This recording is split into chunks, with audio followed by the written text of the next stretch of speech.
और जो दूसरा वचन है वो ये है कि रोमियो 8, क्योंकि रोमियो 8 और उसका 28 के हर बात, सब बातें मिलकर भलाई को उत्पन्न करती है उनके लिए जो उससे प्रेम करते हैं, जो जिनको उसने ठहराया है, जो उसके चुने हुए हैं।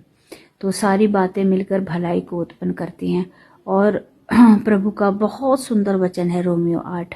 रोमियो 7 में, रोमियो 6 में तो 32 में से जिक्र है, लेकिन रोमियो 7 में हमारी लाचारी यदि हम अपने आप से कुछ वो काम करना चाहें, लेकिन रोमियो 8 का जो पहली ही आयत है वो हमें ये बताती है कि हम नहीं कर सकते। हमारे अगेंस्ट जो भी चीज़ें हैं, वो हमारा अगेंस्ट जो भी केस है, उसको परमेश्वर ने क्लोज कर दिया है। और लेकिन यीशु मसीह में हम सब कुछ कर सकते हैं।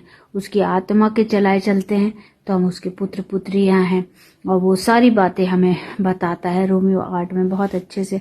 लेकिन अगर हम शरीर पर मन लगाते हैं, दुनियावी तरीके से चलना चाहते हैं, तो मृत्यु है। लेकिन हम उसके बच्चे हैं और पवित्र आत्मा हमारे अंदर प्रार्थना करता है। वो पर्पस, वो सारी बातें, उन सारे मकसद के लिए जो उसने हमें ठहराया है वो पूरा करता है।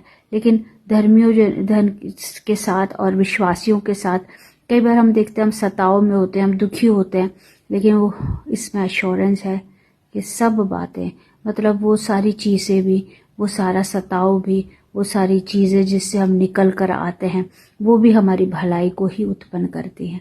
वो सारी चीज़ों को भलाई में बदल देता है। और उससे आगे भी है कि उसने सब कुछ दे दिया, यीशु मसीह को दे दिया, तो वो हमें और कुछ क्यों नहीं देगा।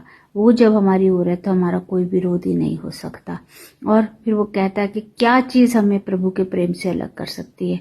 तो उसमें बहुत बड़ी लिस्ट है, लेकिन उसमें एंड यही है कि नहीं, कि परमेश्वर से हमें कोई भी चीज़ अलग नहीं कर सकती, क्योंकि उसने हमें पहले से चुन लिया, पहले से ठहरा दिया। और इन बातों से भी जो हमारे साथ होती हैं, कोई चीज़ें हमारे साथ एक्सीडेंटली नहीं होती हैं। ये बात जो हो रही हैं, जो भी शायद हमें दुख लग रहा है, जैसे कि एक मूर्तिकार है, जो वो मूर्ति को, शिल्पकार है जो बनाता है, स्कल्पचर को बनाता है, और वो चीज़ल लगाता है, छेनी वगैरह से कूटता है, वो करता है, तो वो अच्छा नहीं लगता। लेकिन बाद में हम देखते हैं कि कितने सुंदर शेप बन जाता है, कितनी सुंदर स्कल्पचर बन जाता है, मास्टरपीस, आर्ट का कितना अच्छा पीस बन जाता है। तो वैसे परमेश्वर हमारे साथ भी, परमेश्वर कई बार अलाउ करता है, लेकिन ये अश्योरेंस है कि वो सारी बातें मिलकर क्या करती है, हमारे लिए भलाई को ही उत्पन्न करती है। तो ये मैंने भी अपनी लाइफ में देखा है।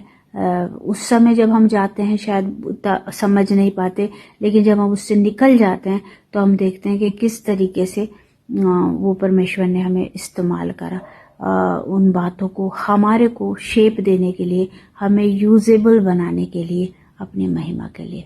तो प्रभु का धन्यवाद हो। यीशु के इस जीवित वचन से, सुंदरताए हुए सिद्ध वचन से हम लोग सिद्ध हों और उसमें आनंदित हों, और कि हम जो हमारी ओर है तो यीशु मसीह और हमारा परमेश्वर, तो हमारा विरोधी कोई नहीं हो सकता। और सारी बातें मिलके भलाई को उत्पन्न करती हैं। जय मसीह की। धन्यवाद।